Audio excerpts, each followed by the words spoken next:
Welcome to Living Simple and Well, the audio diary for the woman who's doing her best to live a meaningful life, one boundary, one deep breath, one messy day at a time. Hosted by a girl just getting by. This podcast is your safe space for raw conversations, real life lessons, and tiny shifts that make a big impact. From navigating complicated relationships and motherhood meltdowns to curating a soft, slow morning routine and showing up for your dreams. We're talking about it all, vulnerably, honestly, without the pressure to have it all figured out.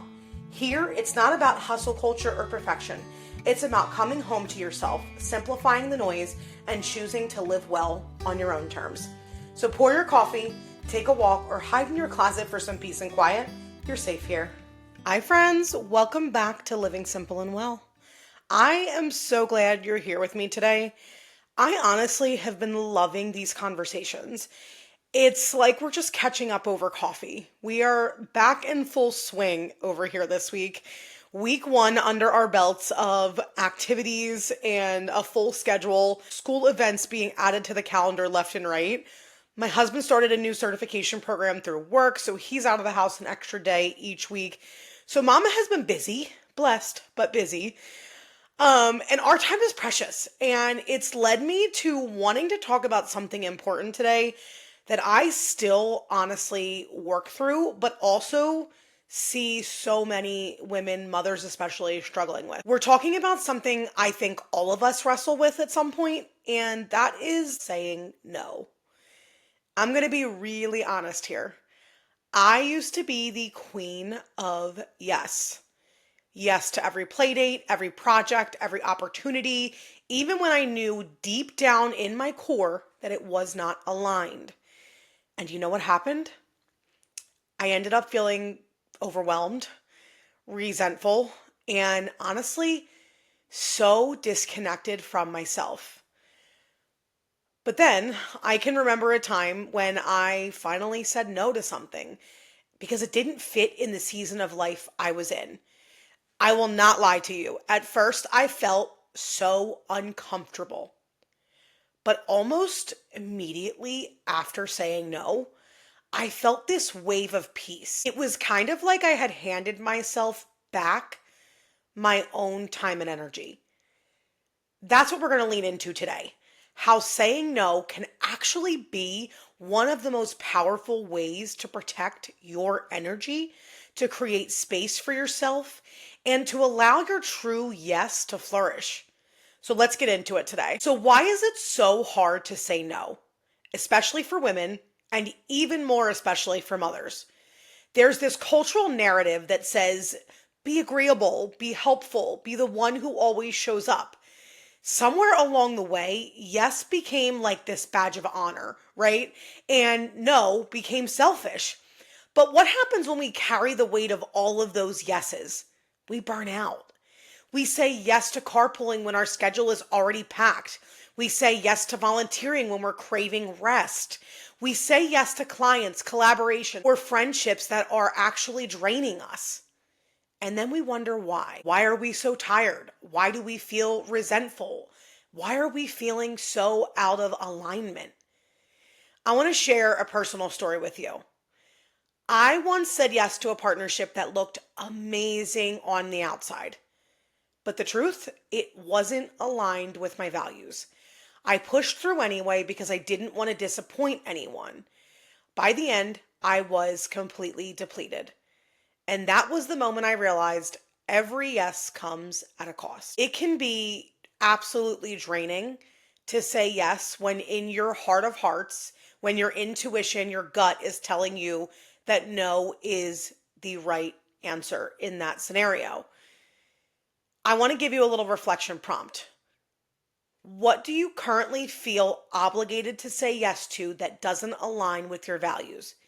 Just simply notice what comes up when you sit with that question. So here's the shift I want to acknowledge today.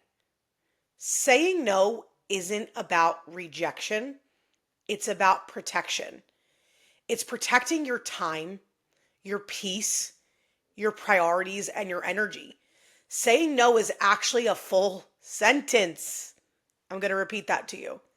Saying no is actually a full sentence, friends.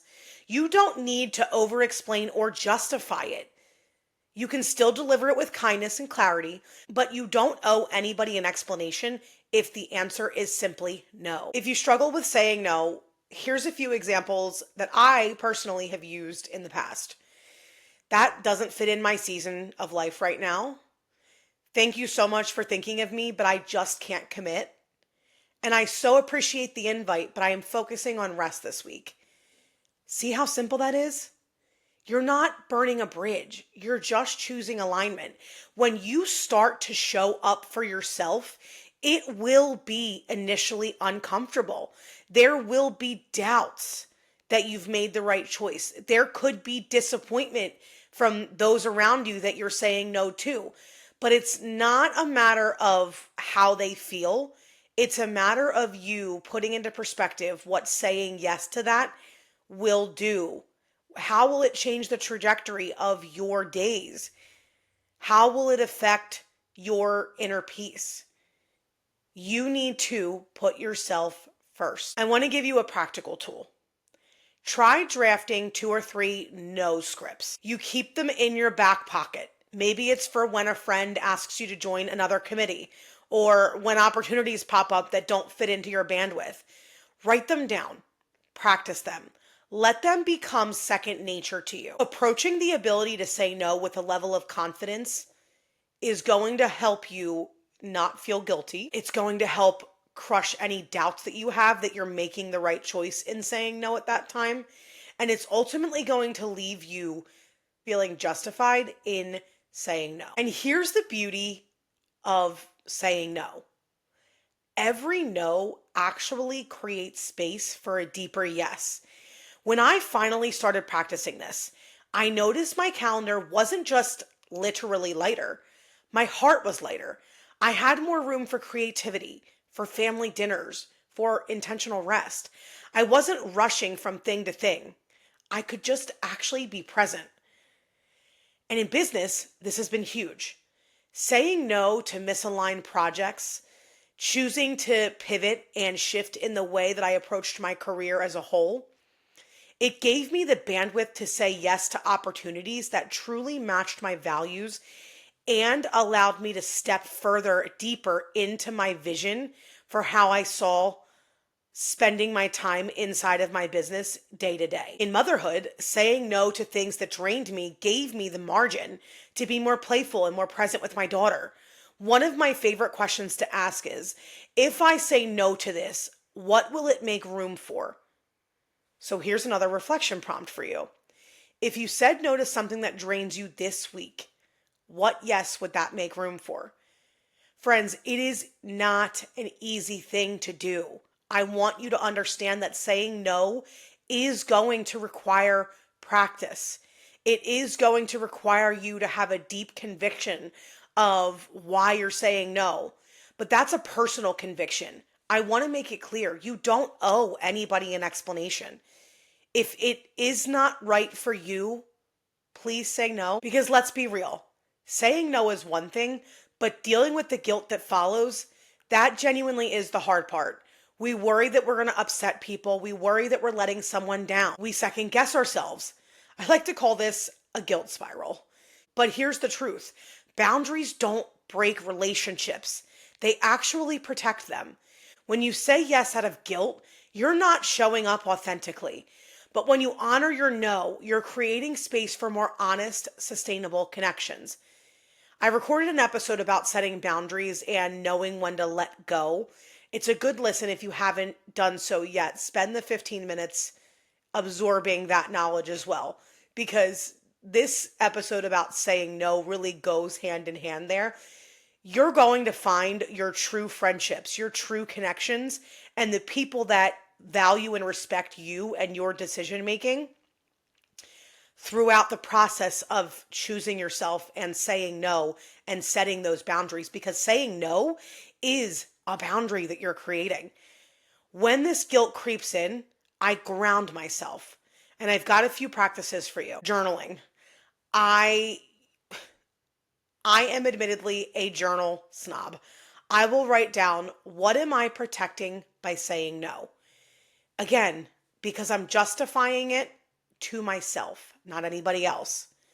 Affirmations. We know your girl loves affirmations. And I remind myself, no is sacred, no is safe.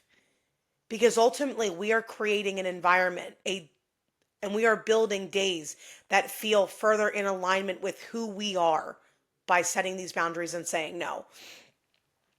And sometimes I literally write myself a freaking permission slip. I give myself permission to say no so I can honor a future yes. It's as simple as that. And I say that quite literally, but I know that there is more complexities to this, especially if you are a yes queen like I used to be. These small acts, though, these small no's that give you big peace, they can shift everything. So as we wrap up, here's what I want you to remember. Saying no isn't selfish, it's sacred. Every single no clears clutter and makes space for a life that feels like yours. I want to leave you with this affirmation. Every time I say no to what drains me, I say yes to what nourishes me. I'd love to hear from you. What's one no you're committing to this week?